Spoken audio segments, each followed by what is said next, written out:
Hello everybody, good evening and welcome to the United Stand. This is your latest Manchester United news as we discuss Ten Hag's exit list. News coming out this morning which we're going to start off with in relation to a player that Ten Hag apparently wanted to move on, but John Murtough said stick with him, Aaron Wan-Bissaka. As we start to move into this season, I think we are starting to compile a list of players that would be considered first team players maybe last season, who you sort of look at and you go, where's their way back? And if they don't get a way back, maybe they'll be off next summer, because I certainly think we're going to see a lot of upheaval next summer with more players moved on and more players coming in. So we're going to go through those players and get your thoughts. Remember, it's a Saturday night show, which means it's going to be a bit of a Q&A as well, which is what we like to do on the weekend shows. Fan Forum's back tomorrow, actually. I've got Ricky on the show, so it'll be a good show tomorrow. He's got some very interesting views on some players that I think will be very interesting tomorrow night, so don't miss that one. But I'm going to start off with a bit of topical news as well. Obviously, we've got no Premier League football this weekend. It's been postponed because of the passing of the Queen. Little bit of positive news coming out in relation to that.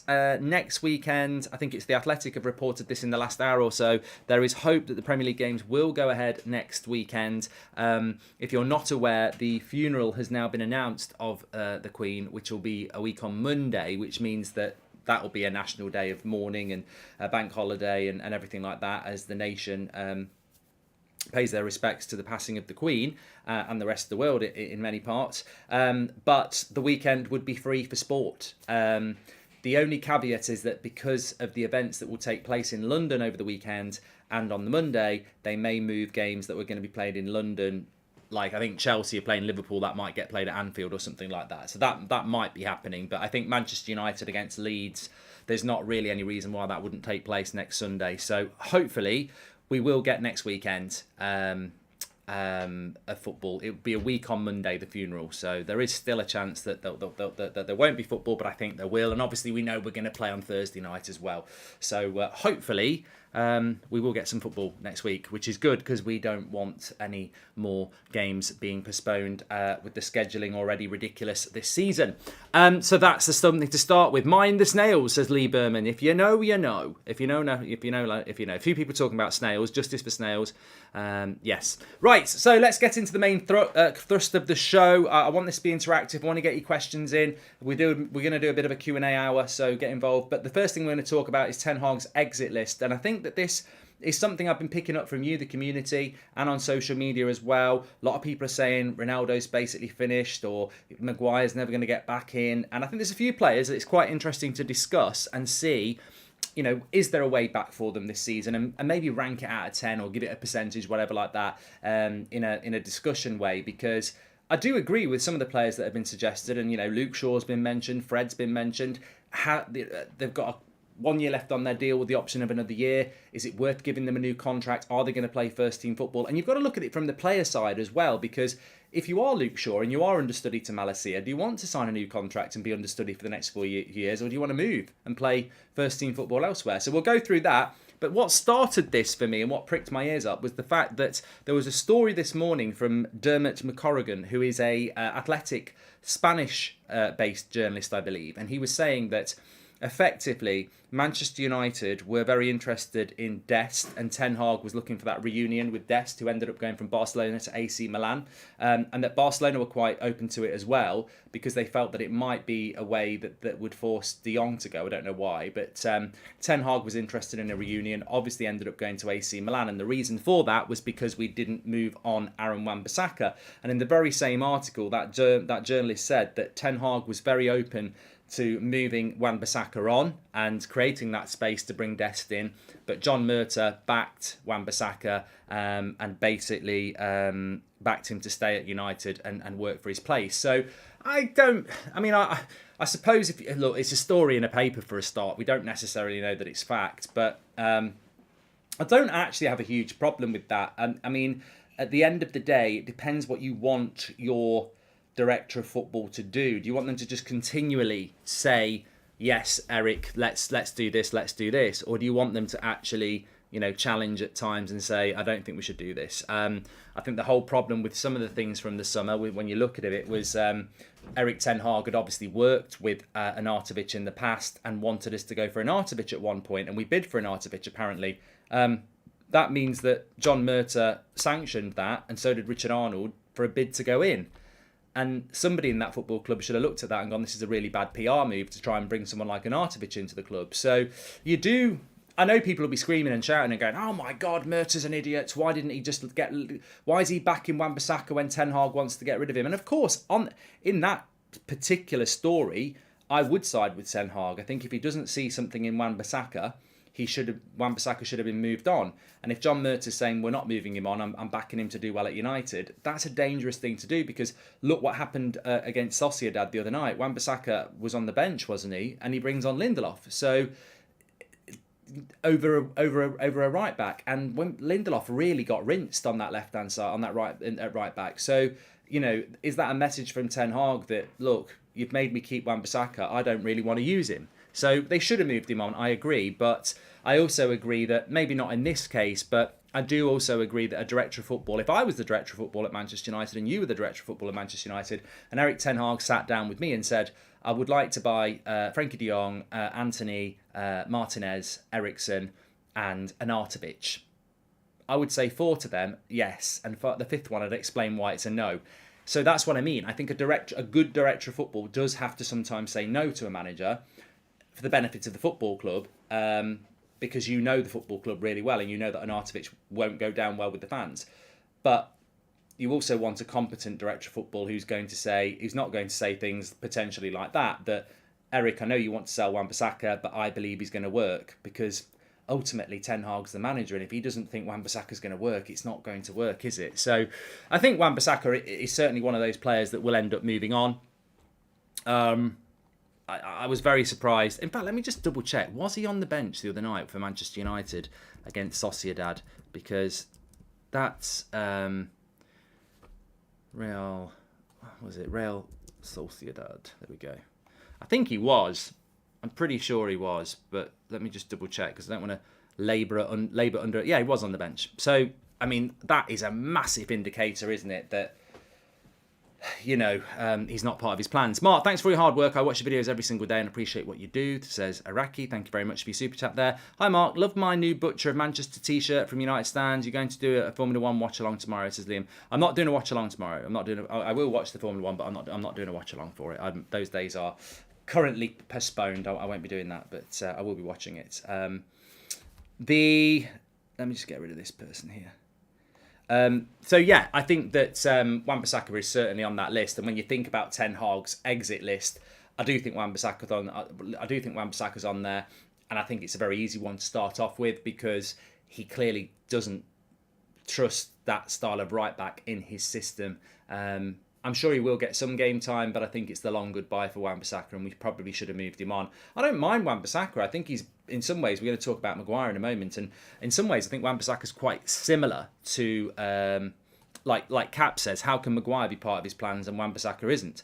I think you make a good point. I think Wan-Bissaka is a player that would do very well at West Ham, a team that's going to defend a lot, but really the fullbacks in a Ten Hag system, they're not there to be defensive. They're there to be energetic. They're like auxiliary midfielders, really. That's what they are, obviously with the specialism of being a fullback. So I just don't think Wan-Bissaka will work, and I think he would certainly be on the exit list.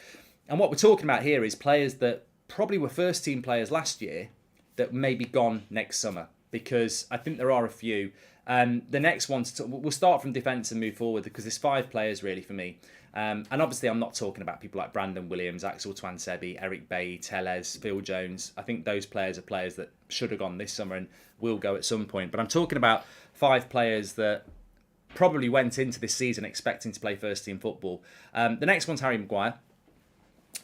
Is it the long goodbye for him? Is there a way back? Will he be going next summer? Harry Maguire is going to be 30 this year. He's on a massive contract. He's the captain of the club. And I think he's the hardest of the lot, because we're doing this right at the start of the season where he's not playing. He started 3 games for United this season and we've lost all 3. In the 4 that he hasn't started, we've won all 4. That's not a great stat, but to be honest, I don't think it's going to stay like that. I don't think come Christmas, Harry Maguire will have started 10 games and we've lost all 10 and every other game will have won. I think the stat is misleading, but I think what isn't misleading is that if Varane and Martinez are fit, they're on a very different level to Maguire. And I suppose you could pull Lindelof into this as well. But with Maguire, he is the third choice centre back, and I do think he will get game time. And I don't necessarily think there isn't a way back for him, but I don't think it could go one or two ways with him. There might be an injury to a Martinez or a Varane that's a long-term injury, and he instantly comes straight back into that team, doesn't he? And, you know, against Sociedad, he was okay. But I think the issue that Maguire's got is not the fact that Ten Hag doesn't think he can do a job, because Ten Hag started with him and benched Varane, let's not forget. But I think long-term, he isn't the centre-back that Ten Hag will want to use. And I go back for the evidence of when we were talking about Maguire a year ago under Solskjaer, is that even on his best game, he will never find another 2 yards of pace, and he will never be able to turn around and have agility. And that stops him from being a top-level centre-back in a team that wants to press. If you play for a team that plays a back five, then I think Harry Maguire can work. And you know, the Chelsea rumour was interesting, because I think maybe he could have done quite well at Chelsea. And Maguire's not a bad centre-back when he's got people close by, but when he's got to defend on his own, he doesn't suit it. And it's just style of football, isn't it? It's like playing Lionel Messi as a false nine in a Man City side. It would work. Playing Lionel Messi as a number 9 in a Brentford team where you've got to hit on the brake and sprint, it's not going to work. So I think that Maguire, I think some people get a little bit too overarching blanket statements whereby they'll go, Maguire's crap. And he's not crap. He just doesn't suit the way that Man City play, Liverpool play, and how we want Man United to play. He suits a back five. That's why he does well for England. So I think it'll be an interesting season for Maguire. I wouldn't say he's definitely going to go, but also I do think he's one of those players that if he spends a lot of the time sat on the bench this season, he will have to, for his own career, start saying in the new year, I'm looking for a move because I need to play football. And so I think Maguire certainly is on that exit list. It's just whether he will go or not. It depends on how fit Varane can be, I think. Luckhurst, the quirk of last night's game was Aaron Wan-Bissaka was listed on the bench but then showed up in the director's box just before kickoff. Ten Hag said he missed Leicester last week with a small complaint. Okay, so thank you very much for that, man-child. So therefore, we couldn't use Wan-Bissaka. He was on the bench, but he wasn't actually available to be used. So maybe he will get a bit of game time in the future. But I think long-term, that there is an opportunity there. So we've spoken, I think Wan-Bissaka's on the list. I think Maguire could be on the list. Lindelof would have to be on the exit list next summer. That's what we're talking about here, because he's fourth choice centre-back behind Harry Maguire. If Harry Maguire's potentially on the exit list next summer, then Lindelof has to be. And I think the problem that Lindelof's got is that it's where he is on the list. He plays for Sweden, and he's still somebody that wants to play first team football, but he's dropped down the list. So I think Lindelof will be a player. I think what will happen with Lindelof is he will just simply say in January, I want to leave in the summer, because he knows he can play first team football somewhere and he won't be playing it at United. So I think Lindelof will probably end up leaving for a different reason. I mean, I think Lindelof can do a job. I think his passing's reasonably good. I think he's a very good option as a third, fourth centre back. You'd love to have a player like that on your bench. I just don't think he's going to want to sit on the bench at this stage of his career. So I think then Lindelof definitely would be there. Like Ronaldo in the United side last year, says Trident. And hi Mark, Mark, who do you think we will sign next in midfield? We don't have any backup for Eriksen. Do you think we will go for Frenkie again? Love from Berlin, says Ryan.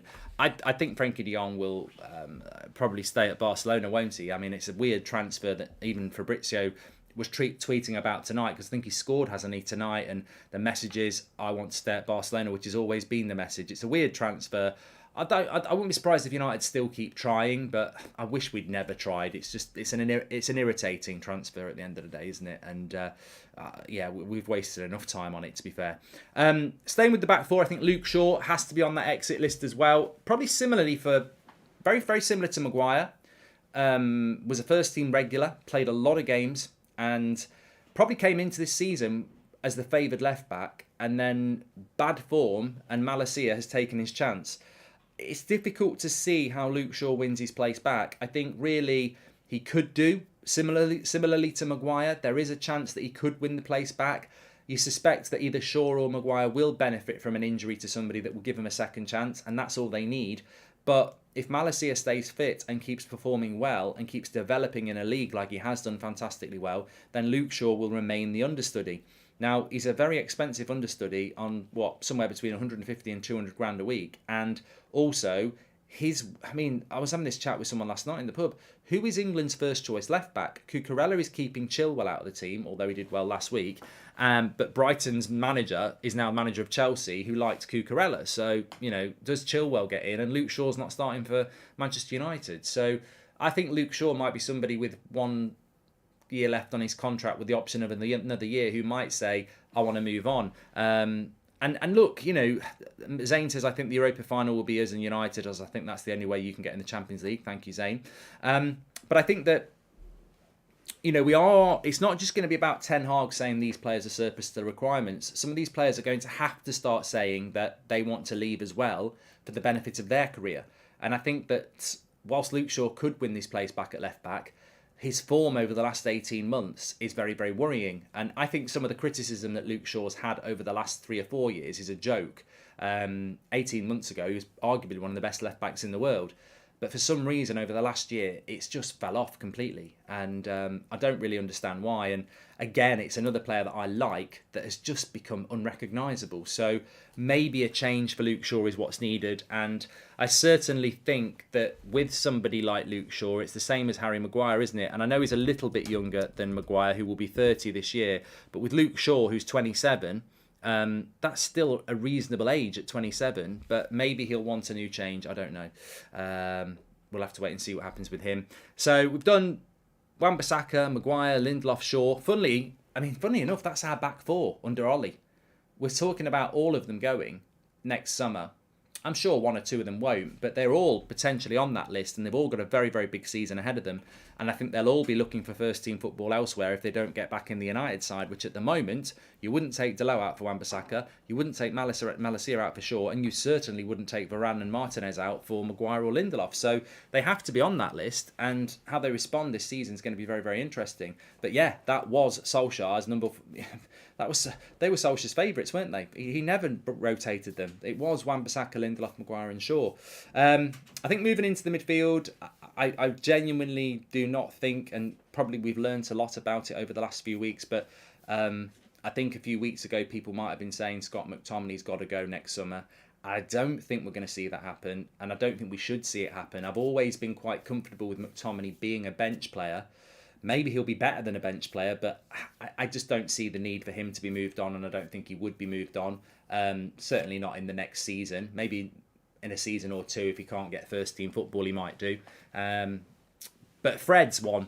Fred's definitely one. And not just because of his performance against Sociedad, but Fred's a player that gets in the World Cup squad for Brazil, probably. Fred's a player who's 29 himself, I think. He's a player who's got 1 year left on his contract with the option of another year. And when you've got McTominay, Casemiro, Eriksen, maybe Donny van der Beek, Bruno, and the desire to bring another midfielder in who can play like Eriksen, does Fred become redundant over the next season? We're talking about next summer here and who might be on the exit list. And I think Fred probably could be because of his contract situation and the fact that he's not going to get anywhere near that first team at the moment, is he? I think he only played the other night because Donny wasn't fit and he was playing as a cam. So I think that Fred, all these players are going to be very valuable to us over the next season. But I think next summer, he might be a player that's on that list, to be fair. Can you wish my friend Finton happy birthday, a 16, says JSJ. Happy birthday to Finton. Shaw is injury prone as well, says Red Devil, something that we've actually not touched on. You're very correct. Get your questions in tonight as well. Casemiro's also crap, says Edwin. Yeah, but we've only just bought Casemiro and we're paying him over 300 grand a week. So I think Casemiro's not someone who's going to be on the exit list, is he? It's like saying, let's sell Eriksen. So Fred, I can't really see anybody else from the midfield who would be a first-team player that would probably go. And then that leaves us into the attack where you might get something as preposterous as people saying Sancho. Sancho won't be on the list. Obviously, Rashford has got contract issues, but I think he's going to sign a new contract, so he's not going to be in the exit list. Martial, I wouldn't have expected it unless he becomes very unsettled or has injury issues. Even then, I can't see us being able to sell him with injury issues. So I think Martial is unlikely to be going, which leaves us with Ronaldo. And I certainly would put Ronaldo on that potential list. And it's interesting, isn't it? Because we're talking the players that we've spoken here that could potentially be heading out of Manchester United next summer if things don't massively improve for them. You've got Aaron Wan-Bissaka, Harry Maguire, Lindelof, Luke Shaw, Fred, Ronaldo. 6 players, all of them first teamers for Solskjaer. So, yeah, we're not talking Phil Jones, Brandon Williams, Twan Sebi. We're talking 6 players that, in their mind, they're first team players, but they're no longer first team players. They won't all be here at the start of next season, will they? Unless they massively change things around and start benching some of the players who are starting at the moment. And I think for Ronaldo, it's a little bit different, isn't it? Because Fred's, some people think he played well last year, some people don't. Maguire didn't, Lindelof didn't, Shaw didn't, and Wan-Bissaka didn't. So you're talking about players there who are sort of didn't have a great season last year and are not in the team this year. Ronaldo was Player of the Year last year and is still, one of the world's most high-profile players, but he's not in the team at the moment and he doesn't deserve to be in the team at the moment. So Ronaldo is probably in a more powerful position than any of those as well, because he will have the agent, George Mendes, as his number one client, trying to get him a move next summer, and it will probably be sparked by him. But what we're talking about here is Ten Hag's exit list, and will Ronaldo be on it next summer when his contract is up? We do have an option of another year with Ronaldo, but his contract will be up next summer. And I think that realistically, if it was right here, right now, it's probably time to part ways, isn't it? Which is interesting why we couldn't do that a few weeks ago, and probably shouldn't have done it a few weeks ago, considering how limited options we've got up front. So I think that the Ronaldo situation is interesting. If he gets back in the team and he starts scoring goals and we get back into the Champions League, there's no reason for him to go. If we're not in the Champions League next summer and he's not playing, then obviously I think he will go, because it's beneficial for him and it's beneficial for United. But I'd certainly put him potentially on that Ten Hag exit list next summer, because there's a lot of months and there's a lot of games to be played. But Ten Hag next summer will not be writing his list in the middle of May and telling his director of football who he should go, who needs to go in May. With Ten Hag in, I think next summer needs to be better than this summer. Of course it does, but scouts will be out there now looking for the profile of players that Ten Hag wants for next summer. You can start doing that now. And Ten Hag, in his mind, over the next coming weeks and months, certainly think with the World Cup break, will be making a lot of notes and forming a lot of ideas and making a lot of decisions about where this team is going long term, because he is rebuilding this club. And if I was in charge of Manchester United and that was my squad, some of those players I think one that comes to mind to me is, if I was Ten Hag and I was in charge and I was looking for 3-4 years down the line, I already in my head for next season would be going, Fred needs to go out so I can bring another midfielder in. That would already be written in my book. Fred probably needs to go next summer and I bring another midfielder in to strengthen my midfield area. And Fred, would be a player I'd be looking to go, and we could make him that note. I'd also be going, Maguire or Lindelof, one of those has got to go next summer, because I need to we need another centre-back who's like Varane and Martinez. You look at Liverpool, Van Dijk, Matip, Gomez, Konate, all very similar profile of centre-backs in that they're fast, they're mobile, they're fairly good on the ball. I know they're not at the moment, but you know what I mean. Even Man City, their profile of centre-back, they're all pretty similar in what they can do. Man United, Varane and Martinez and Lindelof and Maguire, it's a very different centre-back pairing. So I think Ten Hag would have it noted down that either Lindelof or Maguire have got to go next summer, and he's got to bring a centre-back in who's more like a Martinez and a Varane. And maybe we go back in for Timber, I don't know. And also we need a striker, don't we? So yeah, I think these things, I don't think that they're irrelevant to talk about, because I think that we're so used to getting a new manager in who starts their work in May. Ten Hag will be making notes about next season already. And on the flip side of that, we're talking about players that potentially go. He'll also be sending his scouts out saying, I need a 22-year-old striker who can come into this team and score me goals next season. Get out there and start scouting. I also need this profile of a player, and that will happen as well. If Aaron Wan-Bissaka goes, and a right back, says Ange, and if Aaron Wan-Bissaka goes, then who do you think would be a new right back, says Ange? And I don't know, but that's perfect timing, because that's what we need to do. We do need to go and find and scout and find good right backs. I think too many of our decisions at the end of the transfer window were desperate. Dest from Barcelona, Meunier was linked to us as well. we need to scout better so that we're bringing in players like Ajax do and other clubs do that can develop and become good players here. Much love to you, says Harsh. First time in ages, United have had to have some character. Importantly, I think we can finish top four. Am I too wishful? What do you think? Yeah, get your questions in. And would you take 80 million for Rashford from PSG now if they said we pay now but don't want him till the summer, considering how he has started this season, says Ubermelon. I personally wouldn't take £80 million from Sancho. I really wouldn't, but from PSG. But I think that I think some people in the chat would. I personally wouldn't. I want to see what happens with Rashford this season. Clearly, Ten Hag really likes him. Clearly, Rashford's in a different mindset, so I do want to see what happens this season. I certainly would repeat what I said the other day. I wouldn't be rushing out and giving him a new contract, but I wouldn't sell him at the moment. I think Rashford is... I think what Rashford does for me is he offers us something different. If we want to play on the counter, he's actually really valuable with his pace. I'm interested to see what he does when we're playing against a low block, because that's going to be his weakness, but maybe Ten Hag can get more out of him. As for top four, Harsh, get your questions in by everybody. Keka says I'd drive him there myself, and James says I'd 80 million, I'd bite their hand off. I mean, it's a good price. And MA says, it's 80 million pounds for an inconsistent player. Flack says, if Maguire was to go, where would he go? Well, he'd be massively under contract, and he'd be 30 years of age in the summer. But I guarantee you, there are still people in the British game that value Harry Maguire.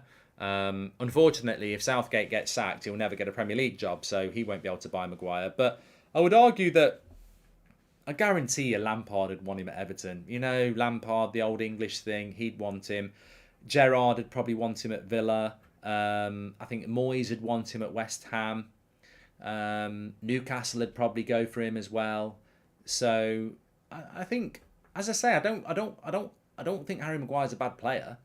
I just don't think he's ever going to work in a Liverpool team or a Man City team, and that's basically the way we want to play as well. So I think Maguire in a team that's a little bit more defensive, ideally a back five, he becomes a better player. I'd pay them 80 million to take Sancho, says Robert McCormack. Yeah, you know what? Robert's mentioned Sancho a few times, and I think Sancho's in that area at the moment where he's safe. He's in the safe zone. We're playing I'm a Celebrity, and they're going round and they're going, Harry Maguire, I'm telling you who's getting sold in the summer. Harry Maguire, it could be you. Aaron Wan-Bissaka, it's you. James Sancho, you're safe for another week. I think Sancho's in the safe zone, but I have noticed a few people like Robert and they are commenting on Sancho and saying, what is he actually doing? Rashford might be still having big bad parts to his game, but he's having good parts as well. Is Sancho becoming a little bit of a concern? It's second season, but he scored 2 goals. He scored against Leicester. He took a very good goal against Liverpool. I don't think Sancho's had a bad start to the season. And for me, I think that Rashford's benefiting from the way that we're playing football, which is counter-attacking, and Sancho and Ronaldo are not benefiting from playing counter-attacking football. And who knows what will happen with Anthony. But Sancho fits Ten Hag like a glove, because that's what Sancho was used to doing at Dortmund. You dominate teams with 60-70% possession. They low block you, and you just spend your time on the edge of their box, being patient, knocking the ball about, making space and creating chances. That's what Sancho would benefit from, and that's what Ten Hag did with Ajax. But that doesn't mean that Sancho will work, because maybe Ten Hag loves Rashford, and maybe his relationship with Sancho is a bit, you never know what's going on in training. You don't know how personalities clash or whatever. But Sancho should work with Ten Hag, and I will reserve judgment on it until we start playing the Ten Hag way, because we're not playing the Ten Hag way at the moment. And then I think Sancho will get better. But it's certainly a big season for him. There was a question there. Cook says, what do you think about what Anthony Martial said? Well, I've done the video on Martial this afternoon, if you haven't watched it. Some controversial comments coming out from Martial about how he's been treated, and Ollie was forcing him to play when he was injured. It's well worth watching the video. It's only about 10 minutes long, and you can check that out at your leisure. But one thing I didn't discuss, another quote that came out, was that he said that he does struggle. He does struggle when he's not starting, when he's not the main man, and he acknowledged that himself. which is quite, I think it's a good interview from Martial. It's well worth watching the video we did on it, but that was something I didn't cover, where he basically said that, I do struggle a bit sometimes when I'm not the main man, and, I'd admit that, which it's honest, but it's something that we're all fully aware of as well. Bobby says, Ronaldo used positioning awareness movement to score 24 goals last season, not pace. Besides Newcastle, when running on par with defender, it's a form issue, says Bobby J. Yeah, I think that I'm not worried about Ronaldo.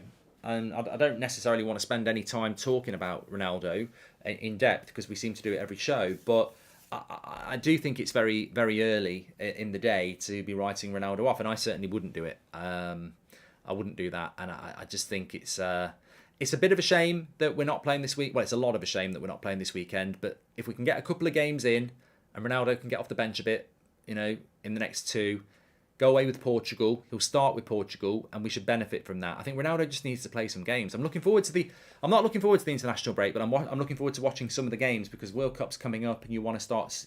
Some of United players do need a bit of game time.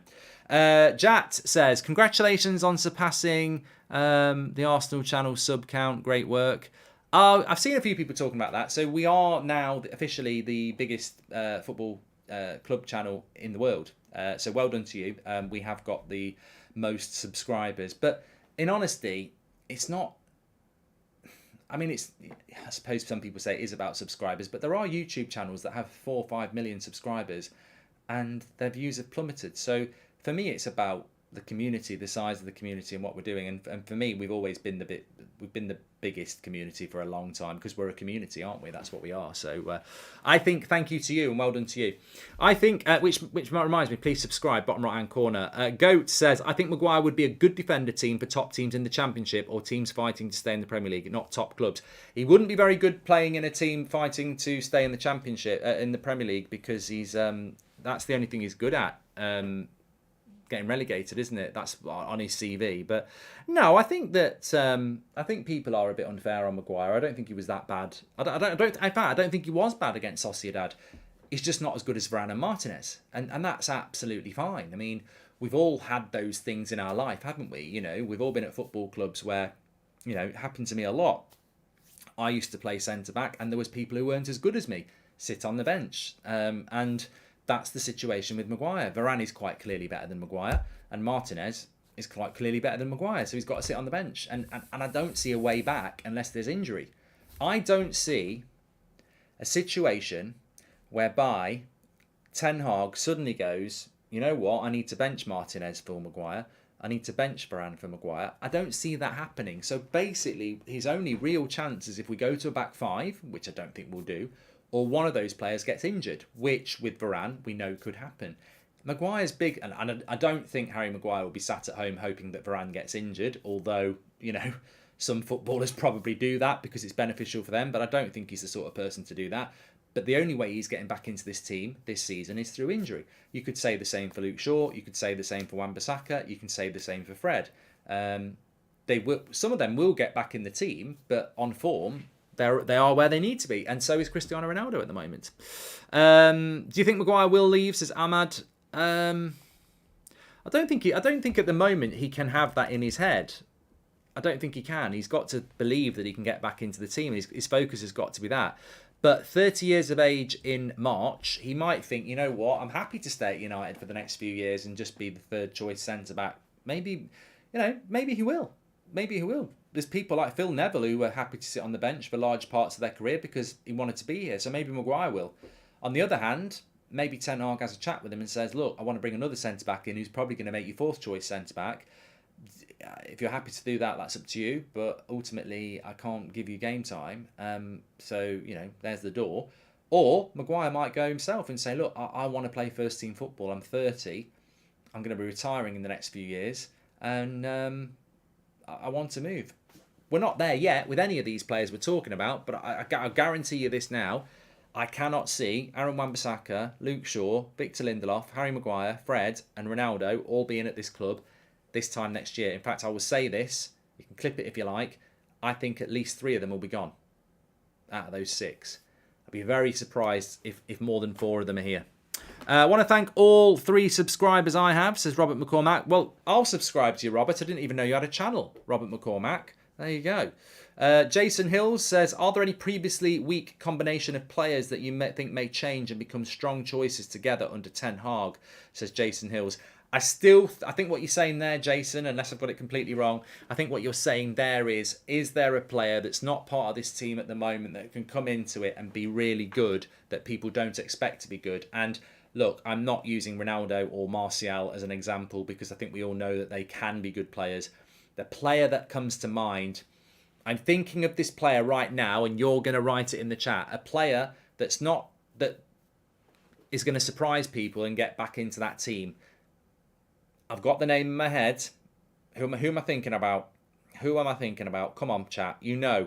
We're in tune. We're on the winning team here. I'm looking. Yes, there we go. Somebody did say Luke Shaw, but the vast majority... This is it. We're in sync. It's Donny. It's Donny for me. A few people are saying Donny, and I agree. It's Donny van der Beek. I think that... Lee's talking about Casemiro flopping. We'll come back to that. Good questions coming in tonight. But yeah, going back to Jason's question, Donny van der Beek is still a player that I think could do well. He definitely would have started against Sociedad, and I think we would have won. If you'd have put Donny where Fred was, he got so much of the ball in the first half and wasted it because he's not a centre attacking midfielder. I just wonder what Donny van der Beek would have done with those balls from Eriksen with the space there was on the edge of the box. It's such a shame he was injured, and there's no doubt that Donny van der Beek is almost, in a footballing sense, cursed with this move to United because everything just seems to go wrong for him. But if he can get an opportunity like Sociedad, yes, you're going to be the understudy to Bruno, but as we've seen with Ten Hag, Luke Shaw was the number 1. Now it is Malacia. Maguire and Martinez were his number 1 centre-backs. Now it's Varane and Martinez. So if Donny can get in that team in a Europa League game or whatever and take his chance, he could push Bruno out that team or at least compete with him. So if you're asking me for a player that's not in the team at the moment and no one expects to do well that could get into that team, I think Donny van der Beek is the one to keep your eye on. I do think a Luke Shaw could come back into that team. I do think that if there's injury, then the centre-backs will change. I don't see Fred getting into that team anymore, really. I can't see him dislodging anybody. I think he's going to be a bench. He's going to be a bench player, isn't he? But you never know with Donny. I think he could do well. I do feel a bit sorry for Maguire. He changes how we play just by his sheer presence. He can have an average game now, but still be culpable overall, says Nick P. Yeah, I think you make a great point, Nick. I almost feel the same because I think with Maguire, the stupid thing is, against Brentford, I know we got beat 4-0 and it was 4-0 at half-time, but I don't think he was horrific. But he was the captain and we did concede 4 goals at half-time. Are you saying signing that PSV right-back or not, says Gog? Not as far as I'm aware. There was a question about Casemiro that came in. Make sure you smash a like on the video, by the way. Do you think Casemiro is going to be a flop? Well, should we do a poll? Will Casemiro be a flop? Question mark. Get in the chat with your poll there. I think Casemiro is very similar to Ronaldo at the moment. There is clearly an issue, and it's a settling in issue or whatever. And people say, well, how can Ronaldo settle in when he was Player of the Year? But it's a different manager. You have to settle in with a new manager. The Casemiro thing is weird, but what I would say about Casemiro is 3 things. 1, he is one of the best centre defensive midfielders in the world. He won the Champions League a few months ago. 2, the deal was very quick. We weren't chasing him all summer. 1 minute he's a Real Madrid player. 2 days later he's a Man United player. That's got to be disruptive. And, I know he wanted to come to United, but there's a big adaptation period there. You're going from a culture of thinking you're playing for Real Madrid for the next season, and then suddenly you're in Manchester and you're on the bench watching Scott McTominay play ahead of you and keep you out of the team. So that's got to take its toll as well. And then the third thing for me is, I actually think he played well against Sociedad, and I know some of you agree. I know some of you don't agree. So I don't think Casemiro is. Some people will be like me and say he did a good job against Sociedad. Some people don't think that. So I don't think it's. I think it's the speed of the deal has been quite disruptive. I think that the adjustment period is therefore there, and I actually don't think he's doing too bad. And also, yeah, he's world class. He is a world class player. So I don't think he will flop. We're definitely not getting the best out of him at the moment. I think there's an adjustment period, like I say.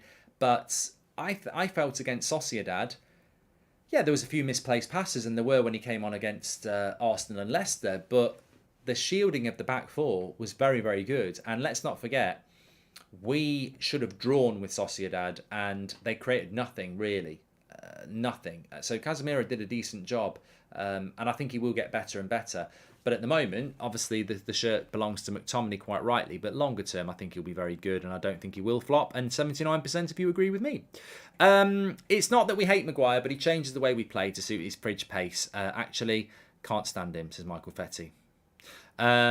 Maguire's main problem is he's a fridge and lacks recovery pace, unlike Varane and Lissandro, says Goat. Do we see some exits in January if we don't qualify from the Europa group? Only group winners qualify this year. Second has a playoff versus Champions League team, says Carl. That is a very good point that maybe many of us didn't really think about, because obviously the Europa League game happened on Thursday, and then it was all about the Premier League being postponed, so we didn't really dissect that as much as maybe we should have done.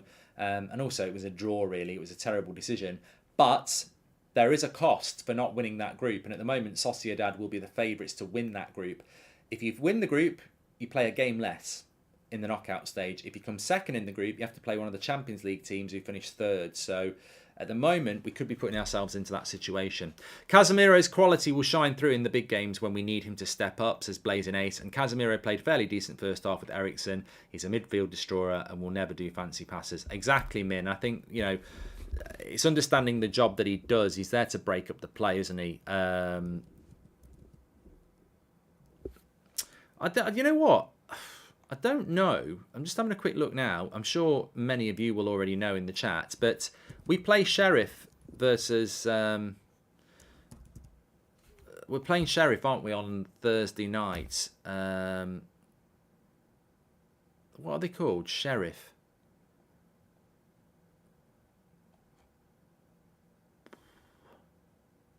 What was their...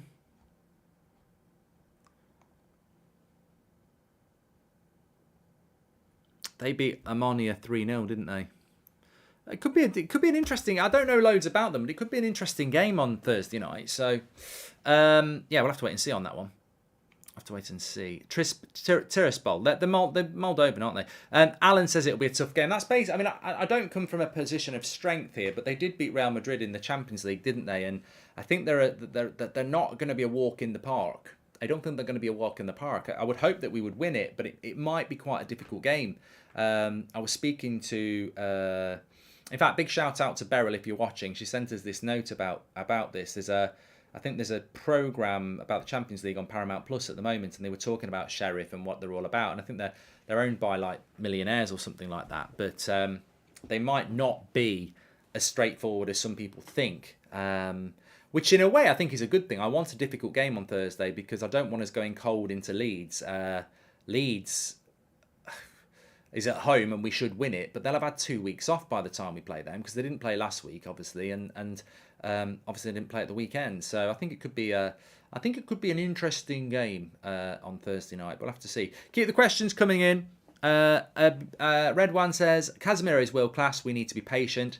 As I say, I think the Casemiro deal will have been disruptive to him because it happened so quick and it happened in August and he probably didn't think he was going to leave Real Madrid. So I think there's an adjustment period moving from Spain to Manchester, certainly. So we'll have to wait and see. It's not a bad time to play Leeds next Sunday as well. I'm just looking forward to getting some football back. I know it's happened now, so I'm not going to moan about the Premier League games being postponed. It's happened, but I have felt quite agitated this weekend because I think we've had a bad result against Sociedad, but we've had so much good momentum before that. You don't want that momentum to break. I'm not looking forward to the international break for the same reason, because I think when you've won 4 Premier League games in a row, you just want to keep playing Premier League games. And I think a break can be, when you look at Leeds have had a bad couple of results. They're now going to have 2 weeks to get ready for us, and that little break can be big. I mean, I remember Arsenal last year, they lost their first 3 games of the season, didn't they? Had an international break, came back and won the next 3. So, yeah, obviously it's a shame we're not playing this weekend, because I think that, whilst Palace would have been a difficult game, it would have been nice to try and keep that momentum going. Lee says, why that football, the most patriotic sport, been axed this weekend? Shocking as a bad decision as awarding a pen after it hitting your thigh first.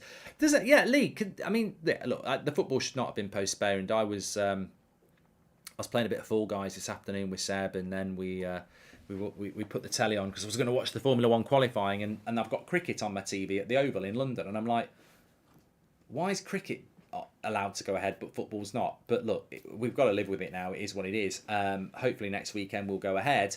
But on the and some of you may know this, I was again in the pub last night talking about this with a few people, and is that the new rule? Is that the new rule? If it was that by the law a penalty for Martinez? Because we need to know this. We need to know this.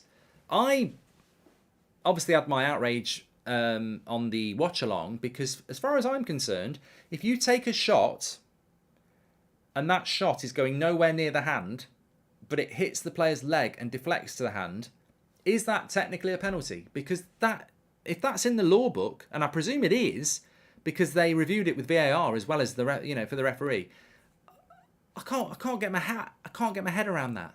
I just want to know if anyone in the chat actually looked at the rules and did UEFA, did they justify it as being a penalty? Because I don't understand it. I don't understand it, and we've had no clarity on the rule or anything like that. The rules are odd, says Ricky. White Owl says no, the rules haven't changed. It's just the referees are bad. I'd love to do Celebrity Gogglebox, Dylan. I doubt I'd get asked. I'm cuddling with my girlfriend. Glazes out, says Timmy.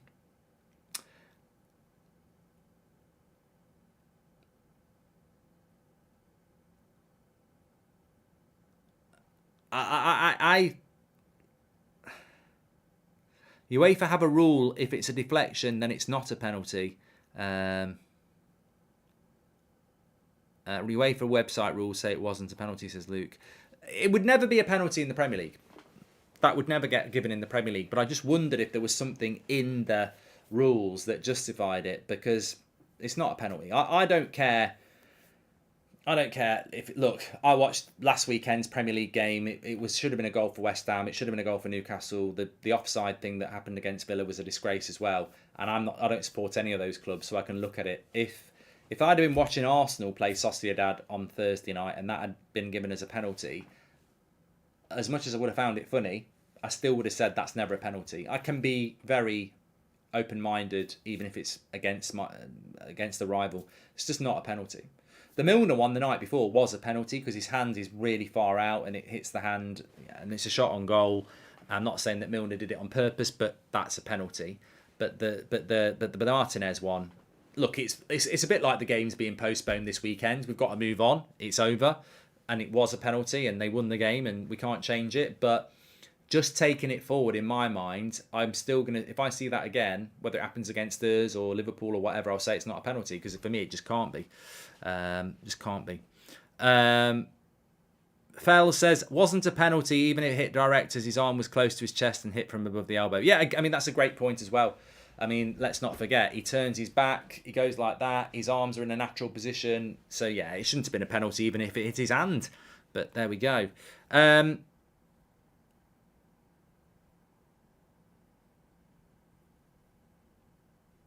Justice for the snails, says DW.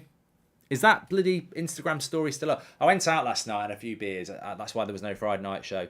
Which pub were you at last night? I think I saw you, says Football Frenzy. So I was at the Masons in Solihull, and then I was at Turtle Bay in Solihull. I did briefly walk into O'Neill's and walked out very, very quickly.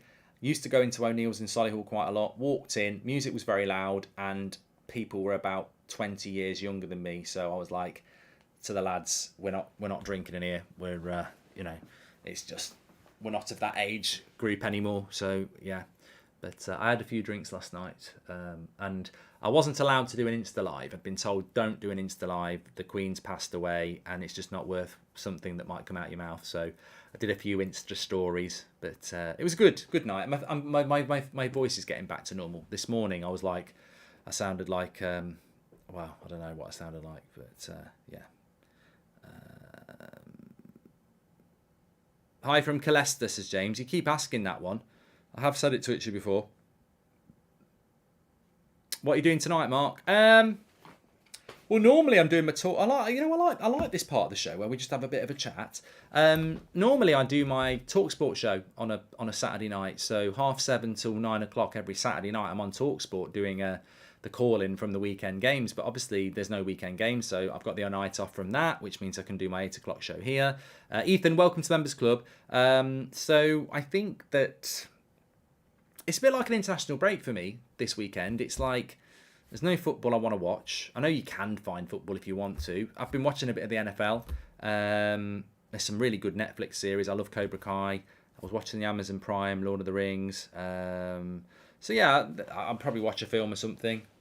I mean, it's a shame I watched Top Gun 2 last Sunday night after the United game, and really I should have kept it for tonight. But I'll catch up on some stuff because last night I got in and I wanted to watch Netflix, and I went to put Cobra Kai on, and I'd had a few more beers than I thought. Normally I've had a few beers and I can put the telly on. I put it on and the room started spinning, so I quickly just went bang bang, closed my eyes and went thought of something nice and just tried to go to sleep, because when the room starts spinning, I ain't throwing up from drink. I hate it. So, Mark, get any interesting, funny Dadbridge stories regarding Seb? Also, a Goldbridge Q&A would be brilliant sometimes, says Skin.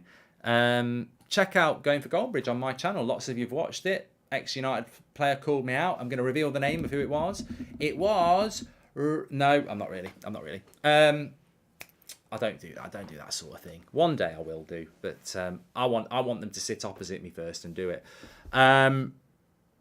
Members, we've just had a new member, haven't we? Thank you very much for joining the Members Club. Ethan, you're a legend. Thanks very much for doing that. And if you want to become a member, click the join button. It's in the live chat pinned, or it's just below there. We release a new video each week, which is exclusively for our members as a little thank you. They're only like 10 minutes long. This week, it's a deep dive into Ronaldo and Rashford stats this season. Touches, passing, shot completion rate, aerial duels, successful attacking actions, all that sort of stuff. It is quite interesting because it's not as clear-cut as you think. There are areas where Ronaldo is doing better than Rashford in the minutes that he's played. So give it a watch if you're a member. Also, you get your badge next to your name. Mikhail says, I loved driving with Goldbridge. It was really good, mate. Can you send a shout-out to my mates Hamza and Shady? There you go. Glad you enjoyed it. I like doing the Goldbridge channel stuff because it's something a bit different, isn't it? And I'm actually hoping, here's a bit of an exclusive thing for you. I'm actually hoping maybe next year to do, I mean, I've always liked the idea of taking, basically I'm thinking of doing like a driving with Goldbridge, going for Goldbridge on tour. So, I'll book a few venues out, sell a few tickets and basically stand in front of you with a microphone and do it that way. So I'm thinking about doing that next year. We're just trying to see if it's possible. Because again, it's a bucket list thing I've always wanted to do. I've always wanted to do that sort of thing. So yes, I'm not doing a Formula 1 watch along tomorrow. No. We'll be back in the morning with a morning show, of course. And we've got the forum tomorrow night. Ricky's back from his holidays. We've got Ricky on tomorrow. I can't remember what Ricky was on about to me. Let me just tell you what some of the topics Ricky wants to talk about tomorrow, because he was messaging me on holiday. And here we go. So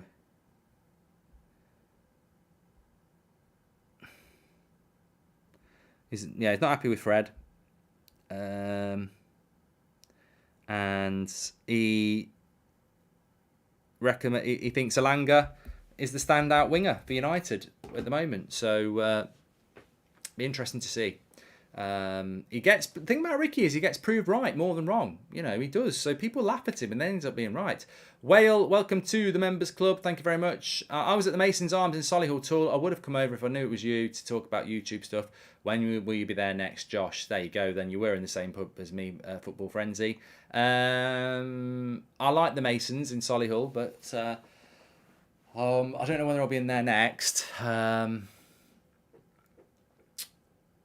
I'll let you know. I stream every day, don't I? So there we go.